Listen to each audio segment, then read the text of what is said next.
some of your newest art on this exhibition. I'm sorry, what? Will you be selling your latest art here? Yeah, my latest art. Yes, everything is on my booth. So I have a portfolio there. So And in the portfolio, there were mostly originals, but yes. no, not copies of those. Some copies are available, but not from everything because I suck at timing. But there will be soon some available, but in my Etsy store online, so you can get them online. I guess that's the only way that it's possible to get them.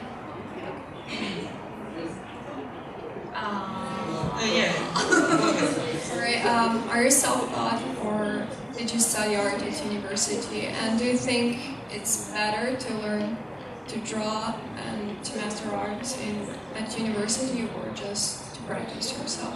Does it help when you study at university? So I never really studied it. I started something like graphic design and it has nothing to do with art. But it was a great experience and I could learn a lot from it. But it has nothing to do with manga style or art. I would recommend you to visit an art school if it's possible. You don't have to. You don't have to visit an art school to become an artist. You can always become an artist. The thing of those art schools is just that you get this paper and so you can go everywhere. So it's easier access for you. Yeah, but I would just recommend that if you want to study it, go for it. Thanks.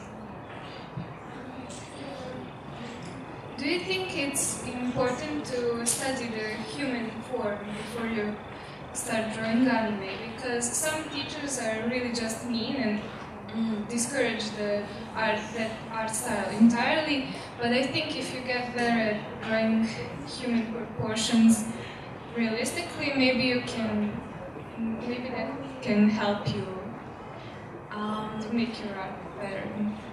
It's something like you can only break the rules if you know them. So it's important to know the human anatomy. So if you know the human anatomy, then it's easier to find, to understand how you can change the style. So you know how the arm works and what's possible. One little fun fact, to learn to draw manga you need to master all of the rules of anatomy. So all of those teachers are just bullies and they have no idea what they're talking about. Because I own a manga school and the kids need to know the perfect anatomy before even trying. Just as she said, you need to know the perfect human body so you can stylize it and make it into a noodle, but a pretty noodle. I would just like to add something because I have a really personal relationship with the whole bullying.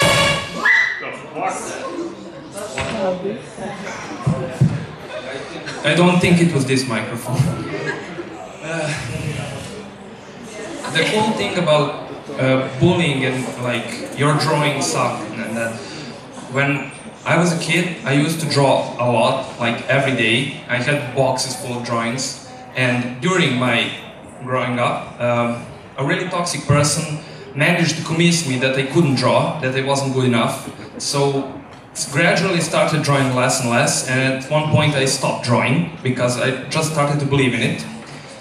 After I went to a different school, I started to draw again because I was bored and I thought, well, this is really fun. Why did I ever stop? And as I was going back, I realized that the only reason I stopped is because I let that person convince me. I started to believe in that. So my biggest advice, I'm not really qualified, but I've been drawing for 4 years now. I've had a big pause, and my biggest advice is if you want to draw, if you want to get good at drawing, just draw. It sounds insincere, it sounds maybe dumb, but I've realized that I have a fat stack of drawings at home And I like to look back on it from time to time and see like my progress. And like the first like 50 to 100 drawings will suck, but gradually you will become like better, you will improve, and it goes for anything. But since we're speaking about drawing, especially for drawing, if you want to get good at it, you just need to draw. So that's like the most important. That's like the thing that changed my life the most. And what helped me really like embrace that was like support from my friends and family. But even if other people tell you that your drawings suck, and just keep drawing. If you really want to draw, you'll get good at it just by drawing. So, yeah. Exactly. So many questions. Yeah, hi. I'm coming from an art school, and I've been learning basics, and I've been learning the traditional art my whole life. And I have a question. How does someone who has done traditional art for their whole life go from traditional to manga or cartoonish style? Because I've been literally trying for like 4 years, and I can't even move from a single place. And it's like what you said, the anatomy and everything, I've mastered it like completely because you have to do it. And I just can't do it. I can work anyone, I can do portraits and everything perfectly, but if I try to draw anime or any cartoonish girl, I just suck completely. Yeah, it's just like learning a new language, you know. So, of course, the start is always so hard. So you're switching your style suddenly, and your brain is like, what the fuck? What is happening? So just continue. Just like you have started drawing realistic, you just have to go the same way again. Thank you. If I can add, we had this moment when I was invited to hold a manga drawing class to an art colony of your peers. So young people who know how to paint perfectly, everything realistically. I showed them how to draw in 5 minutes a manga face that was so simple. They were so pissed. They were like, this is too simple. Why? I can't do this. I can't. Their brains were so confused because they were learning this for years, and now they have to do like a circle, a line, and 2 like dots, you know? And it's too simple for them. Your brain literally does this. So you need to bend your brain and break it to relearn manga, just like a new language, you know? Thank you. Can I ask just, do you have any advice on when a young artist wants to get into the professional community? How do you start? I mean, like, I don't want to sound snobbish or something, but how do you start making money as a young artist? Good question. That's a really good question. In my case, it all started as one person wanted to commission me. That was the point when I said, okay, I can take money from my art. So I think this is a sign. Or you just ask the people, like if you have your own page or something like Instagram, and you're just asking them, hey, I have some commission slots, would you like to commission me? And then you can see if people want your art. This will sound a bit funny, but when I was in elementary school, like 8th grade, this girl once like offered me like 100, never mind, like $1, let's say, to draw her drawing, but I was really embarrassed about it. I mean, she literally would have paid, but it was somehow, I don't know, like how can you take money from somebody you don't even know?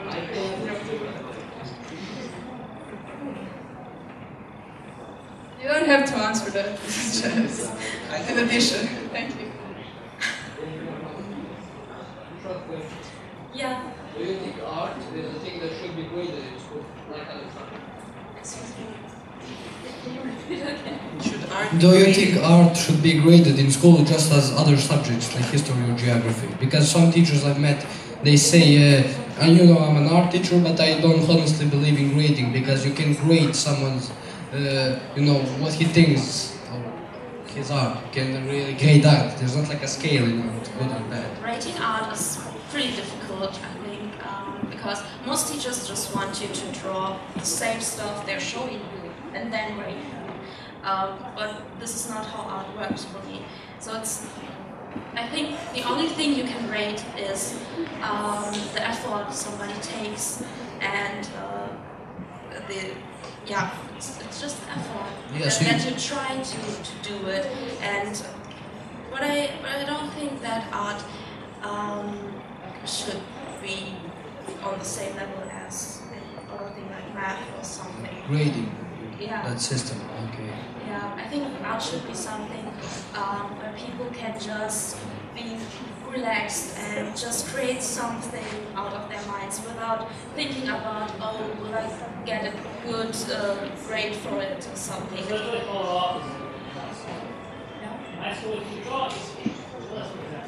Draw manga style art. So try to feature their eyes, element. They give an answer.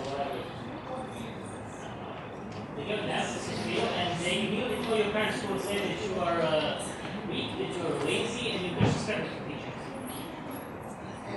That's hard. Really? Yeah, old-fashioned schools. That's it. Super was something with a slide. And we kind of sort of most military style. Those are capital between Western schools and Asian schools. You have to pay attention to the team. Whereas. Yeah, well, that's an archaic system. It's different a little bit now, but still, it's something that's a lot of art teachers here are bullies, and you just need to grow a tough skin, and that's it. Insert this in. I just said, fuck you. Well, everybody can handle it in their own way, I guess. So I don't know what is the system in Germany? Germany. Okay, it's been some time since I was in school. But you can say most art teachers have nothing to do with art. I have so many art teachers that are just sport teachers. They don't know about art. So it's like you said before, they just can read the book and say, do this, and that's it. In Germany, it's not like now you do this or else. But you can just say they are not artsy people. They are not artsy people. They have no idea from art. And if you are an artsy people, you will feel that. Yeah, art is something that should be maybe separated from the art curriculum in schools. And a lot of art schools I hear they don't even teach you that much, or give you that much anyway. Like sometimes maybe it's best if you find your own way, just like I said. Yeah. Masha. What advice would you give to someone who wants to get their art out there without having accounts on like 10 different sites? Because I tried that and I didn't manage to balance all of household social media, so I picked Instagram. What advice would you give me, or anyone who wants to get their art out there and do like commissions and sell stickers and prints online? Because you can do it here, but online it's at least for me it's very hard to sell commissions, especially like merchandise. And they don't really know how to price my art. So. I think less is more. So I have also my difficulties with being on a lot of sites. So I just focus on Instagram, YouTube, and maybe Facebook, but Facebook just only with Instagram, so I can just share it and that's it. So just focus on the pages where a lot of people are, like Instagram. Instagram is a good page to share your art. It's an easier system than Facebook, to be honest. Yeah, pricing your art, you can sell your art online, like on Etsy or something. Etsy is pretty popular. And then you just use these social media sites like Instagram as advertisement platform. Thank you. And also, what would you recommend to someone who wants to start a YouTube channel? I would just recommend to get a free program, so you can cut some of your clips, speed it up or put some music there. YouTube has its own audio library, so you can download music which is royalty free, so you won't have problems with getting claimed for copyright issues or something. And yeah, just try to upload regularly. You don't have to at the beginning, but posting on a regular basis will help your channel to grow a lot. If I may ask, how do you feel when you see a fan art or people trying to recreate what you did on your video or something like that? I feel pretty honored, and I really love it if they tried to give the artwork an own style. So they changed some things or something, or interpreted it in their own way, and it's so awesome. I feel so honored to see it.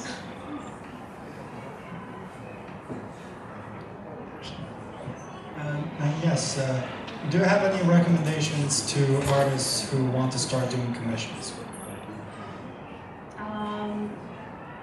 Well, it's just like I said before, you just need to have the persons who want to commission you to see if people want you to draw something for them. And it depends on yourself. At first, it's totally hard to find a price, but you can just talk to the person about it and say, I want this amount of money for it, this is okay for you, and most of the people will say yes, because it would be bad to pay less. Thank you very much. Emotional blackmail, I like it. Me again. So anyways, you said that in Germany, in art classes, they grade you on your effort, not your like final work. Not really. They try to see to focus on your effort, but they also want you to finish things off. So I wanted to ask you, let's say like you're an art teacher in school, and as I don't know if I understood you correctly, but it sounds like you said that you would grade your students on their efforts to make something, not really how they made it, if they had like, they gave their heart into it. So, you know, I was thinking, how would like one teacher manage, you know, some teachers really want to grade people on their efforts, but I don't think how it is possible like to look at 30 students at once and like decide, you know, see for everyone how much effort is he putting into it. Like you say do this at home and somebody brings you his work. How you determine if he really put effort into it or did he like his mom do it like mine? I think what's important as a teacher is to be in contact with your students and just don't have the one you hate as a student and the one you love as a student. You need to see every student, and your job as a teacher is to be there for your students. You as a teacher has to be in contact with your students to see if they need help, if they have questions, or if they just need some inspiration. So I think if you talk with your students, you can see how much passion they put in their works. But you need also to see that some students just don't want to make art, and that's also okay. Thank you. What is your favorite anime? Favorite anime? Simple question, but Samurai Champloo. That's nice. That's very good. That's the best one, I think. It's very good. It's so good. It's a simple question too. Like, did you ever had an art block? And if you did, how would you overcome it? I have art blocks pretty often. Like, I feel like I have every week an art block. It's so tough. It's never something that you come over this stadium. You will have it again and again and again. So what I do is just to take a break, do something different. Most of the time I just sit in front of my PlayStation and just do something else or go outside. I recently found out that it's good to go outside, take a walk, get your mind free. Yeah, socialize. It's so important because you get so many inspiration because of other people and ideas, and it's just a lot of input for your brain, so you have something that your brain can work out. Thank you. Here we have 7 more minutes, so we'll be taking a few more questions. One question over here.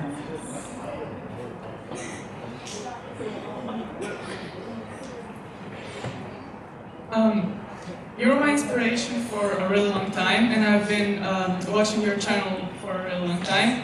And I remember one period of time you wanted to thank your followers by drawing their OCs, right? And which is a nice idea until you realize that you have a lot of fans. And how did you come to the idea and say, yes, I want to do that to thank them, which is great, but people will come and send their OCs, and it's never stopped to that. So how did you kind of say, okay, I don't want to do this anymore, that was it, closed? It has a lot of, to be honest, it has a lot to do with the YouTube algorithm, because the series somehow ruined my channel a bit, because the important thing of YouTube is the watch time, so how long people watch your video, the minutes. And with this series, a lot of people just skipped to the end. Oh, it's not my OC, but I put a comment down there, so yeah, it puts my channel down. So I decided to stop doing this on YouTube and instead do this in sometimes live streams, so I can have another. I have found another way to continue this through live streams, and I think it's a good solution. Thank you. Any other questions?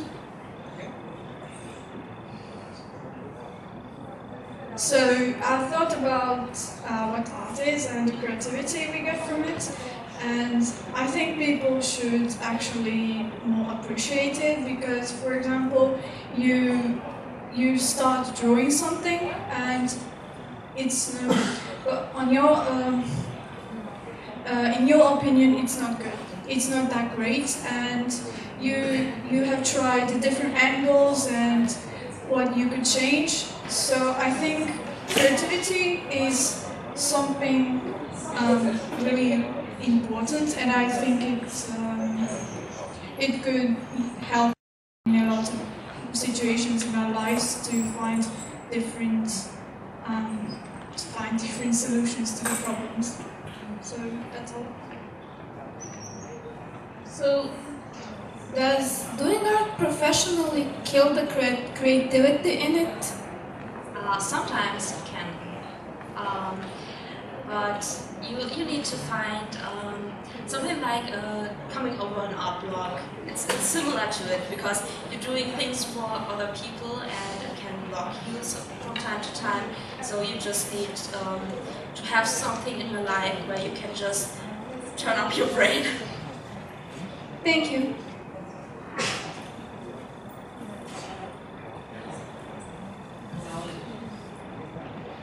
I would like to add something about the teacher thing again.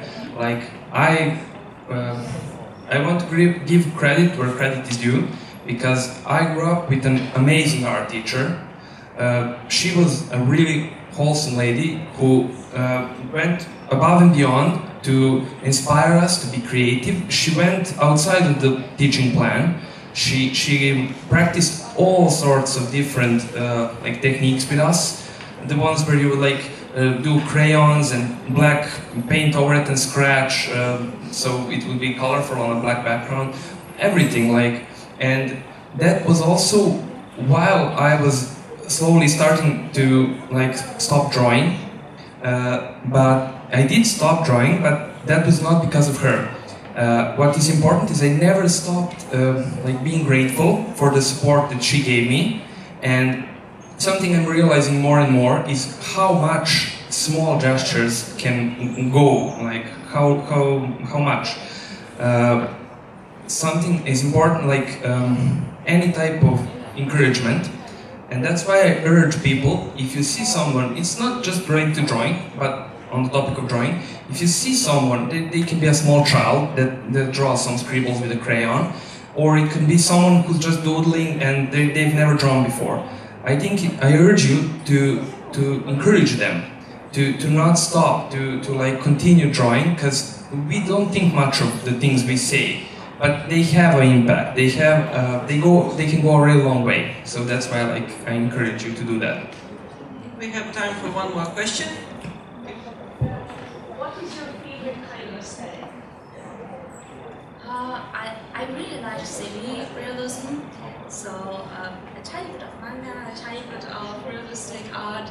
I guess that's what my art goals also are, so it's my favorite. Okay, then this means we are done with today's Q&A. Thank you so much for coming. Thank you. Please visit Rambutan at her booth right up the stairs, and hopefully we'll see you there.